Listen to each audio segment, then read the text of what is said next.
Assalamualaikum warahmatullahi wabarakatuh.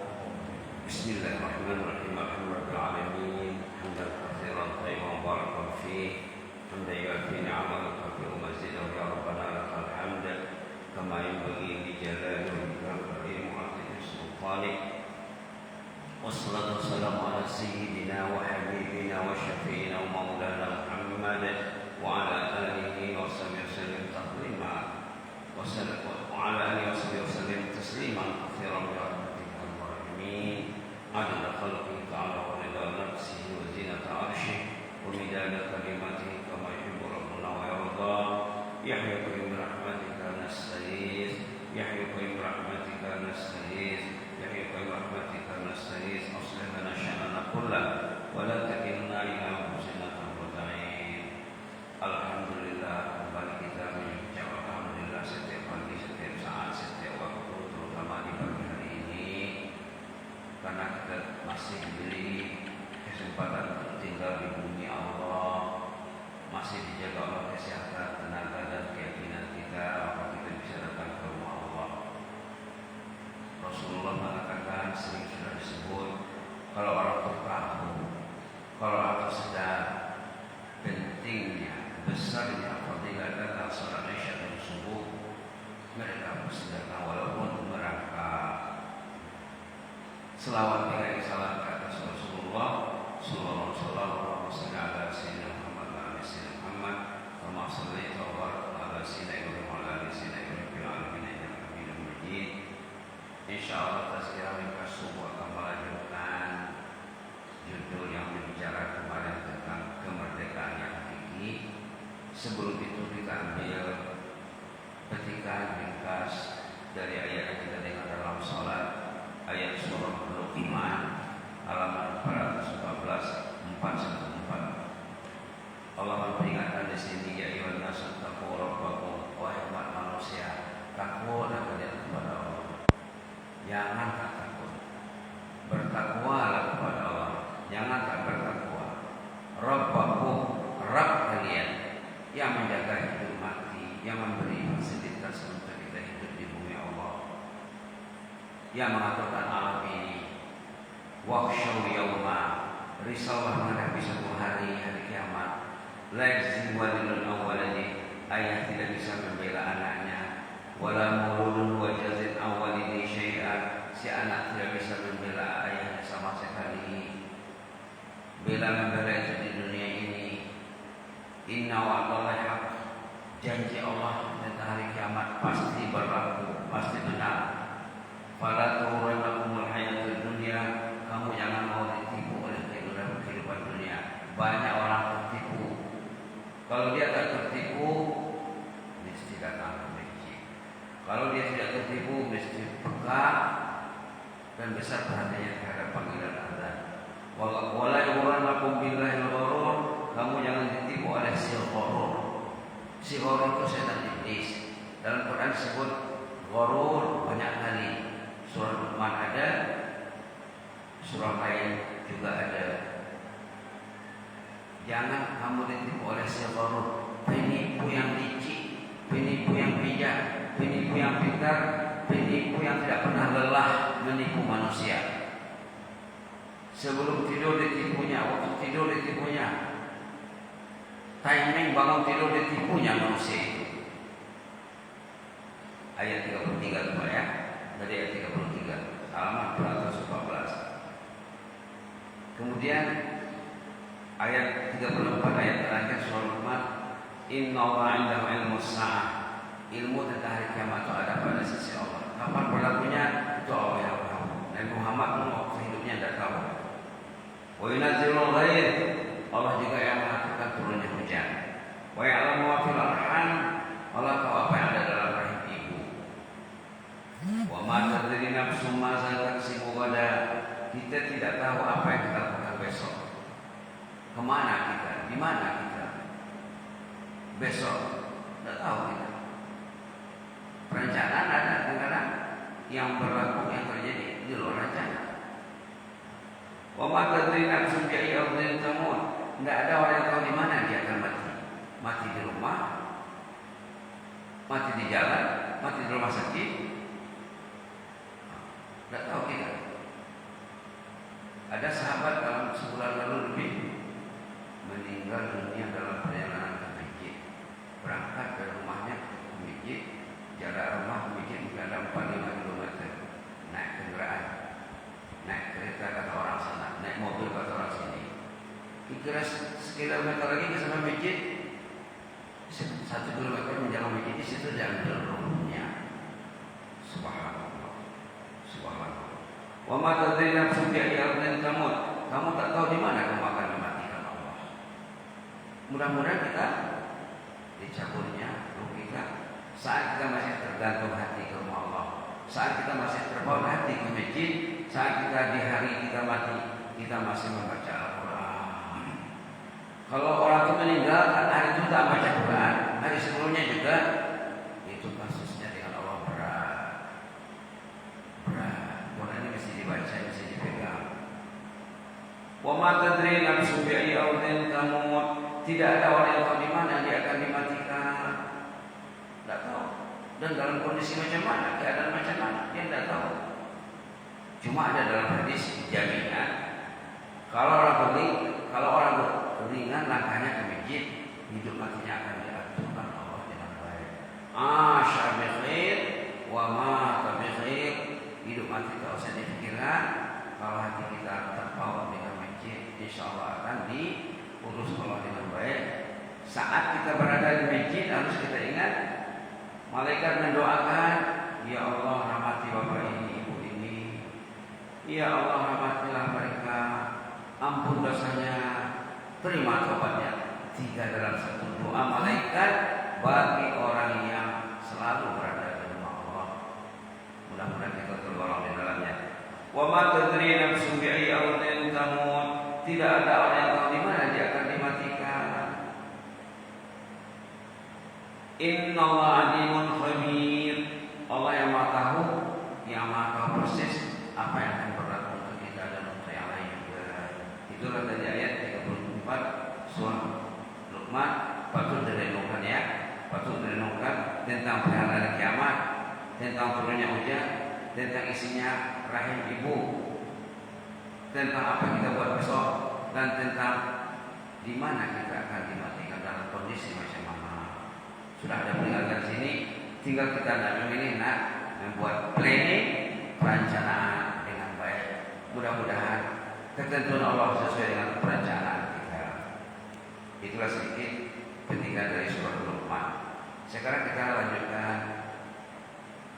beberapa saat lagi tentang kisah kemarin, kemerdekaan fikih, kemerdekaan yang kita cari, karena kita masih dalam suasana menyambut hari kemerdekaan yang ke-81.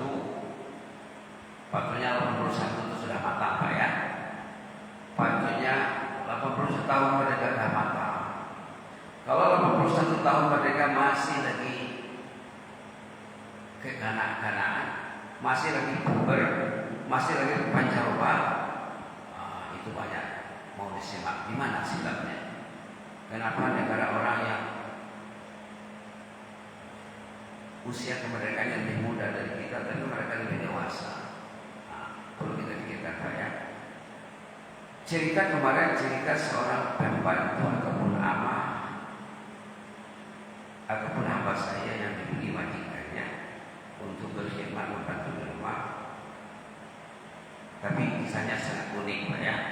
3 kali dia membangunkan majikan untuk tahajud. Akhirnya mau.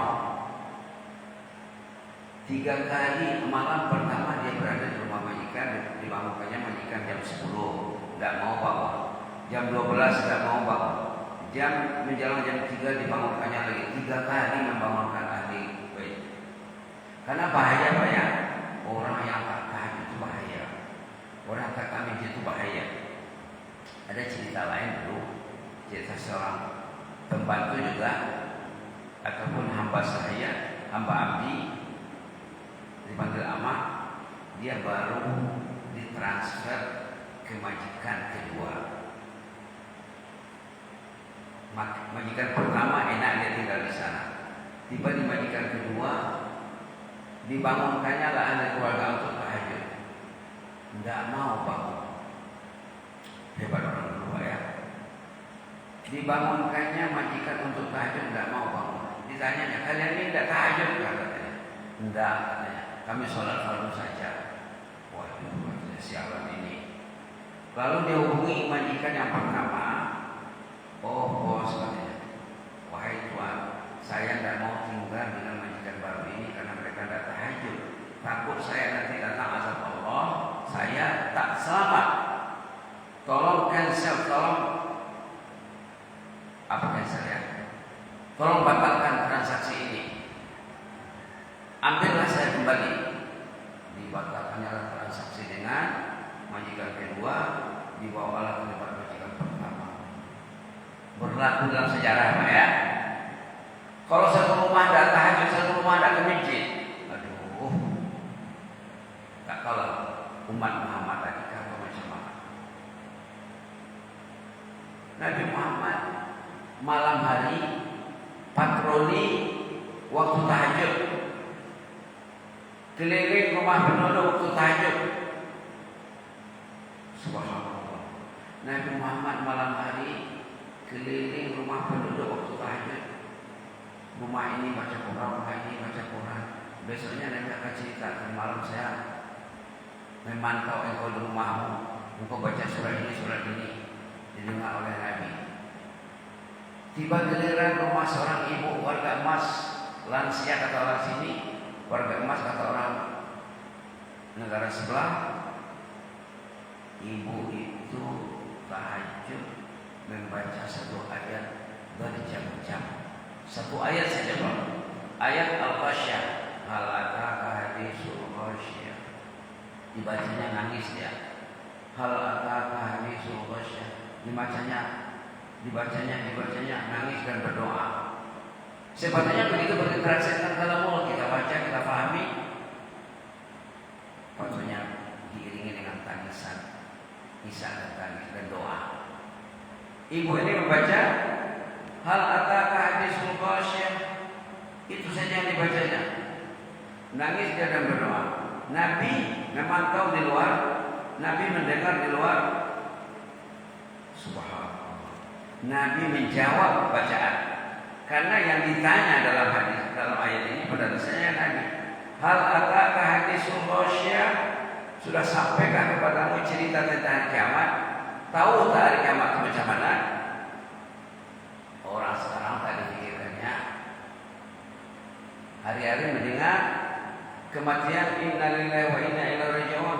Besok lusa giliran kita, giliran dia, giliran mereka. Tapi macam ayat dalam surah Luqman tadi, ditipu oleh keduniaan, ditipu oleh syaitan. Dua faktor yang penipu disebut dalam surah Luqman, syaitan dan dunia. Subhanallah. Seorang ahli emas zaman dulu namanya Yahya bin Mu'adz Razi. Anak Adam itu miskin, kerdil. Kalau bahasa Indonesia porangan katanya. Miskin ibn Adam. Anak Adam itu sangat kerdil. Kalau dia memikirkan neraka seperti memikirkan uang ringgit, rupiah dan dolar. Kalau dia memikirkan neraka, takut kepada neraka seperti takut miskin, pasti dapat surga katanya. Ini tidak. Uang ringgit, rupiah dan dolar, harta benda dipikirkan mati-matian. Neraka tak ada dalam kepalanya. Duit. Uang. Anak tidak ada. Yahya bin Mu'adz mengatakan kalau orang itu takut kepada neraka seperti takut tak berduit, dipikirkannya betul, pasti masuk surga katanya. Lau khafan nasu al-faqr, lau khafan nasu an-nar kama yakhaful faqr dakhala al-jannah. Kalau orang risau memikirkan neraka seperti risau memikirkan tak ada uang, memikirkan sesok nasi, dakhala al-jannah, pasti dapat jannah, kata Yahya bin Mu'adz. Subhanallah. Jadi cerita yang kemarin itu unik Pak ya.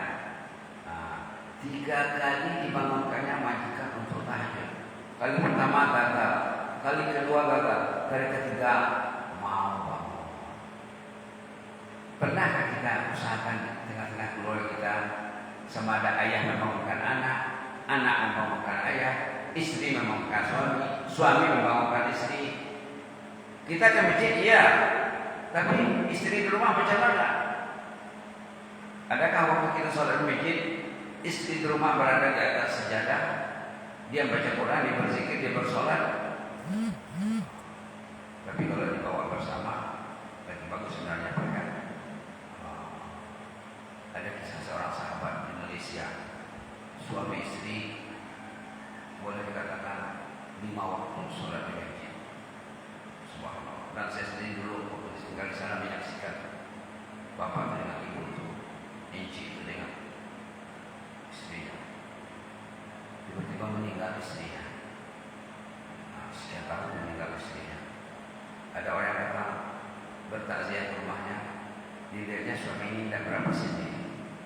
Ditanyalah seorang sahabat yang baik ya, yang jernih pikirannya, berani menanya ahlu musibah, Encik, kenapanya Encik tak menangis kematian istri? Iyalah katanya, buat apa saya menangis? Istri saya itu ahlul jannah. Gimana Encik kalau istri Encik ahlul jannah? Pagi pulang, sore pulang, pagi pulang, sore pulang. Tak pernah melukai hatiku katanya. Sejak kami sama berkawin, sejak aku terima nikahnya sampai meninggal, sampai dia meninggal, sekali dua saja yang tidak puasa Senin Kamis. Pagi Quran, sore Quran. Subhanallah. Tahajud memang ya, ke masjid memang. Jadi kita ke masjid, alhamdulillah. Tapi amalan bertahajud itu juga dipikirkan. Kalau belum lagi berarti banyak kekangan, banyak hambatan, banyak blokiran yang memblokir orang dari tahajud. Karena suatu ketika dulu ulama Al-Sohor zaman dulu Al-Imam Hasan Basri rahimahullah pernah ditanya jemaah curhat dengan imam katanya, kami dah niat tahajud, sebelum tidur disediakan air untuk wudu. Zaman dulu begitu ya, bukan ada air keran, air pipe kata orang Malaysia. Bukan ada air di kamar mandi, disediakan air untuk wudu dalam bekas, dalam tempat, mungkin dalam ember dan lain sebagainya. Kami sediakan air untuk berwudu supaya bangun tahajud, tapi tak terbangun. Kata jemaah kepada Imam Hasan Basri, kenapa itu Imam? Apa sebabnya Imam? Kata Imam, kamu itu dibelenggu dosa. Qayyadatkum khatayakum.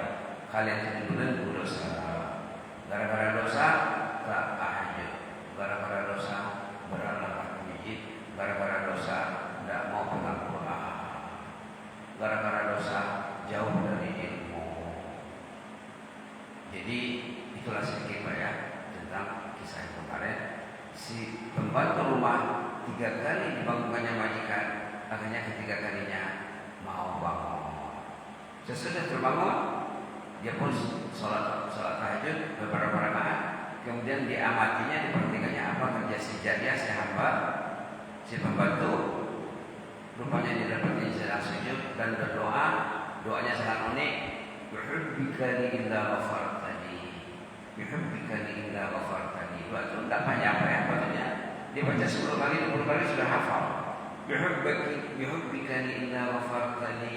Bihubbika illa ghafartani. Dengan cintamu kepada ya Allah, ampunlah dosa ya Allah.